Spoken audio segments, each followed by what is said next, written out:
The timing of our call is insane because that's the US election, obviously, and looks like Trump is winning. That's what we see at this very moment. So if Trump wins, what does it mean for China and for the US itself? I would say the majority of Chinese people actually would prefer Trump over Kamala Harris. And that might come as very surprising because, it was Donald Trump that back in 2016 started the initial trade war with China, started increasing these tariffs. But one of the interesting things that we've seen, Max, is in the last few years is that these tariffs and these trade restrictions have actually somewhat really backfired on the United States. And it's also really helped China advance many of its own industries. So, for example, in 2016, China really wasn't as much of a dominant player in the auto industry. They were certainly growing. They were certainly becoming definitely a competitor in this space. But now they're producing enough cars to supply over 52% of the world's capacity. They completely dominate the electrical vehicle sector. Now, the United States has come out and said, well, we're going to sanction you, right? We're going to put 100% tariffs on Chinese EVs, and we will not let these EVs come into North America. Now, there's a couple of reasons for that. Number one, there's a protectionist mindset happening with the United States. Donald Trump says, we want to bring all these manufacturing jobs back to America. We need to put all of these tariffs with China. We're going to put 60% tariffs on any goods made from China. So the problem with this is that who does that really hurt? Well, that hurts the American consumer. It doesn't really hurt China because the reality is that I'm just going to use this cup, for example. This is let's just say this is a $25 cup that you can buy at Walmart. Okay, well, this is not being made in America. This is being made in China. But now if you're putting a 60% import cost, well, Walmart's not going to pay that. The company that manufactures is not going to pay that. But now this $25 cup is going to go up to $33.99. So it's the American consumer that's going to have to pay for that difference. So it doesn't really hurt China that much because the company still has to find where is the best factory in the world that I can make this to maximize my profit.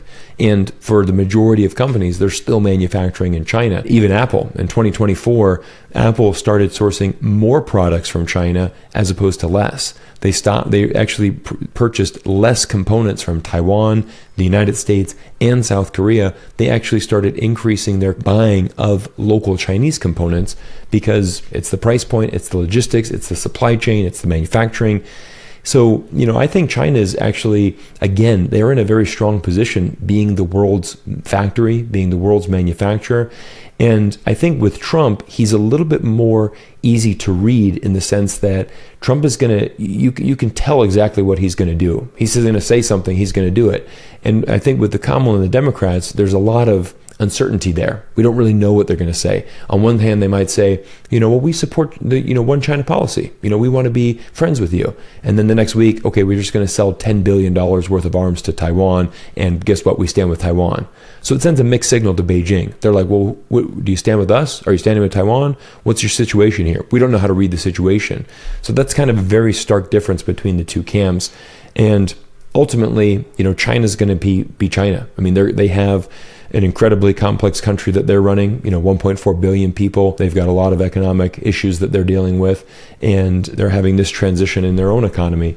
So they're going to have to figure things out themselves. And, I think it's going to be interesting to see, if these election results stand and, how a potential Trump presidency is going to be for the future. Why do you think Chinese people like Trump? I think one of it is that, I've talked to Chinese people about this. I think they actually like him because of, they'll say, he is very American. This is like the typical American, he's loud, he's arrogant, he's he's kind of a very stereotypical kind of New Yorker, he's very, I don't mean that in an offensive way. It's just like, I've heard a lot of Americans say, Donald Trump is the most American president we've ever had. I've also had Chinese people tell me, when Trump says, China's this and China's that and China's this big problem, we kind of understand that. Like, you have to say that because you kind of have to play the game in U.S. politics, right? You're going to have to go on the campaign trail and you're going to have to say certain things to get the vote. And